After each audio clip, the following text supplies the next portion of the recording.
Kita pantau bagaimana situasi terkini dari kebakaran Rumah Sakit Hermina Jatinegara, Jakarta Timur. Kita tanyakan kepada jurnalis Kompas TV, sudah ada Jona Hamonangan dan juga juru kamera Andika Pratama di sana. Selamat pagi, Jona. Jona, sepertinya asap sudah tidak lagi mengepul seperti semalam. Bagaimana kondisi terkininya? Apakah sudah mulai fase pendinginan atau seperti apa, Jona? Ya, di sisi saat ini proses yang sedang terjadi adalah proses pendinginan.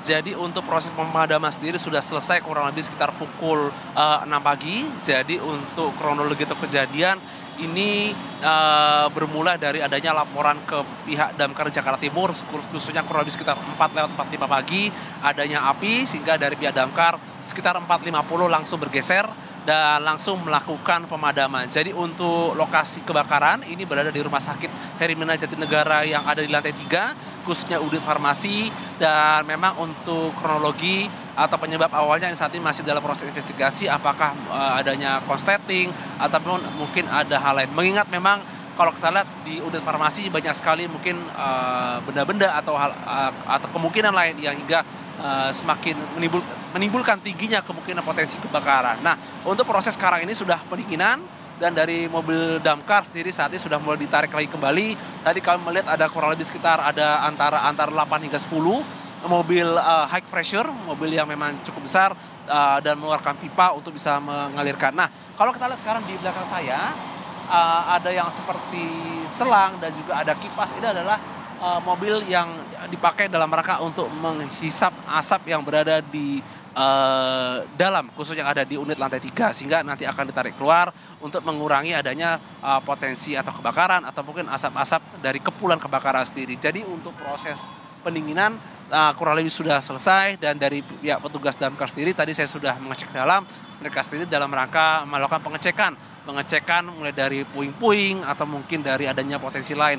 Kami tidak bisa masuk ke unit farmasi dikarenakan memang dilarang dan memang cukup berbahaya, tapi dari hasil kami tadi bertanya kepada petugas damkar, mereka mengatakan memang ini masih harus dicek lebih dahulu apakah mungkin ada benda-benda yang menimbulkan kebakaran atau tidak. Tapi yang pasti dari pihak rumah sakit langsung mematikan adanya listrik yang ada di lantai 3, dan kami tadi juga sempat mengecek ke pihak PLN, memang sempat dimatikan dan sekarang sudah mulai proses dihidupkan lagi. Nah, untuk proses kebakaran ini beruntung tidak ada korban jiwa, tapi memang dikarenakan untuk menghindari adanya potensi adanya kebakaran gedung, maka dari pihak rumah sakit langsung mengeluarkan pasien, dan pasien sendiri tadi sudah kami melihat keluar kurang lebih sekitar pukul 6 pagi gitu. Dan ini memang masih berada di luar, belum bisa dimasukkan lagi ke dalam dikarenakan memang dari pihak damkar masih melakukan pengecekan. Nanti ketika sudah dilakukan pengecekan dan dinyatakan sudah clear, barulah nanti dari pihak rumah sakit bisa mengizinkan pasien dan juga keluarga pasien bisa kembali lagi masuk ke rumah sakit untuk dilakukan perawatan kembali. Belum ada jawaban dari pihak Rumah Sakit Hermina terkait dengan penyebab kebakaran atau mungkin adanya hal lain.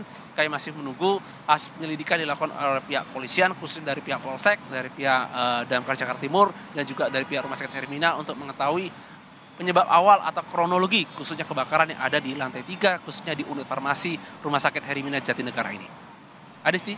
Oke, Jona, jadi api diduga muncul dari ruang farmasi di lantai 3 pada pukul 4 pagi tadi, dan saat ini proses pendinginan sudah mulai berlangsung. Tapi kemudian yang jadi pertanyaan adalah begini, bagaimana pasien-pasien ini kemudian ditempatkan di mana? Tadi Anda sudah menyatakan di parkiran rumah sakit, kemudian juga ada di ruang IGD. Nah, bagaimana dengan nasib-nasib mereka, pasien-pasien yang berada di ruang perawatan intensif atau ICU? Ya, untuk pasien khususnya yang berada di ruang UGD atau ICU, tadi saya sendiri sudah menanyakan ke damkar, langsung dibawa keluar atau dievakuasi. Jadi mereka masih menggunakan bed dan juga menggunakan beberapa perangkat, mungkin perangkat seperti selang ataupun mungkin seperti kabel gitu. Saya kurang paham terkait dengan medisnya, tapi yang pasti mereka langsung dievakuasi. Kemana saja dievakuasinya?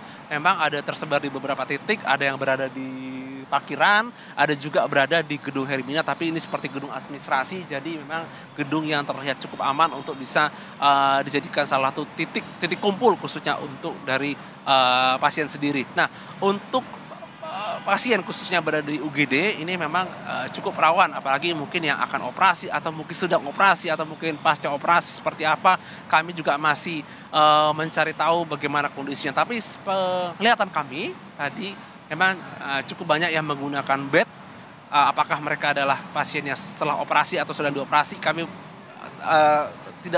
tidak terlalu mengetahui dikarenakan memang mereka terlihat terburu-buru untuk merapikan khususnya bed yang ada. Mengingat kalau kita lihat lokasi parkir tidak terlalu besar, jadi bisa dibayangkan betapa riuhnya dalam melakukan pengaturan khususnya pasien yang segera dievakuasi. Kondisi sekarang saat ini memang sudah terlihat cukup kondusif.